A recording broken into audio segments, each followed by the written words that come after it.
So I finally made a bunch of progress on my antler rack display. So if you want to take a look, here's what I got so far. It's this piece of timber about my height. A little closer, you can see it's about maybe 5.5 feet or 6 feet tall. And what I actually did was, you can see I notched out the bottom part of the tree trunk a bit, and I found that to be the most difficult part, trying to get it flat, and I didn't really think it through enough beforehand. But if I had to do it over again, I would screw an eye hook in the bottom center of that and dangle the tree from a high object. That way I'd know exactly where the center was on the tree, and then cut directly parallel with that. But otherwise, so far it's been going okay. I'm using these thick 3/8 inch screw bolts, and yeah, they're it's, you know, for how much I put into this project so far, probably a little bit of work, probably a couple hours picking out the tree, getting all the supplies, and doing the cuts in here.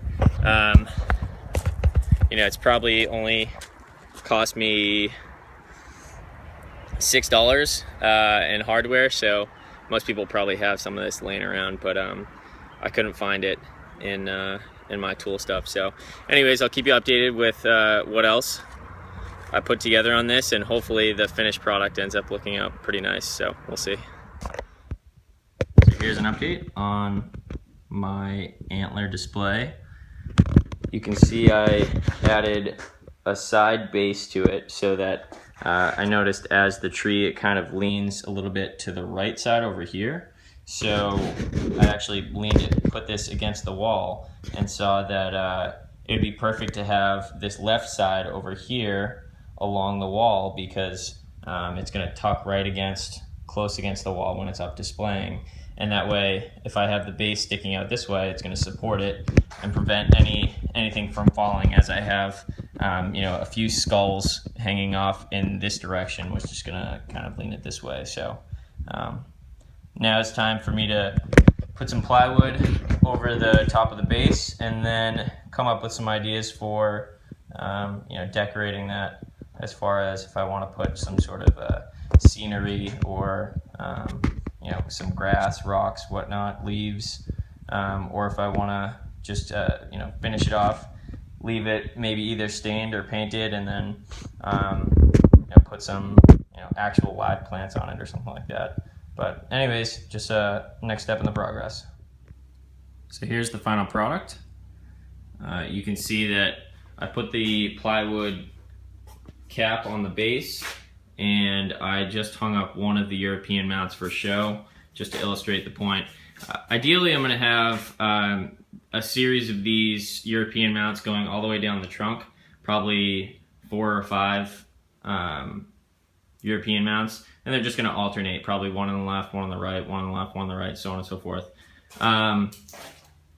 One point I want to make is how before I was mentioning why I chose to have the base kind of really stick out on one side, and that was because, for one of the reasons, that the tree kind of bowed out to that side. So I knew I wanted to support it in case, with the weight of the racks and that tree leaning that way, I wanted to make sure that the base was going to support this and prevent it from falling.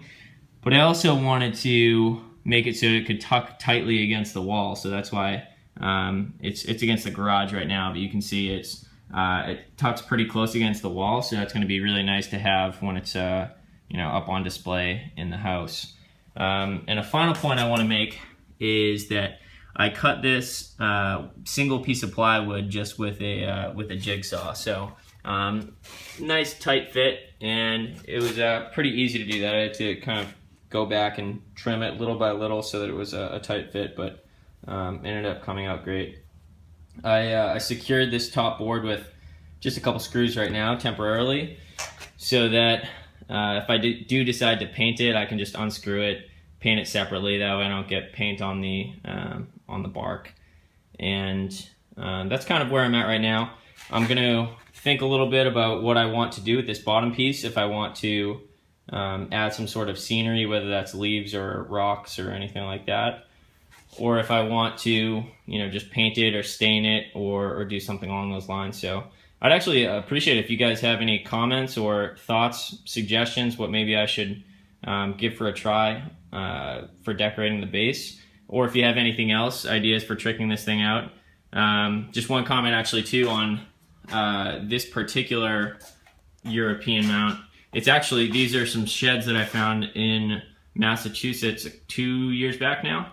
And this is one of those Mountain Mike's reproduction skull mounts. So it's plastic, and they actually come with one of these metal display brackets. So in case you were wondering how that's attached, the other skulls that are actual skulls from deer that I shot have that hole in the skull, and I plan on just getting a wooden dowel and drilling a hole somewhere in the bark and trying to angle it so that it really sits right on top of that hole and fits right in on the wooden dowel. So I'm hoping that that's going to end up looking okay. But yeah, if you guys could comment down below the video, share it, like it if you think it was good, and any suggestions are appreciated.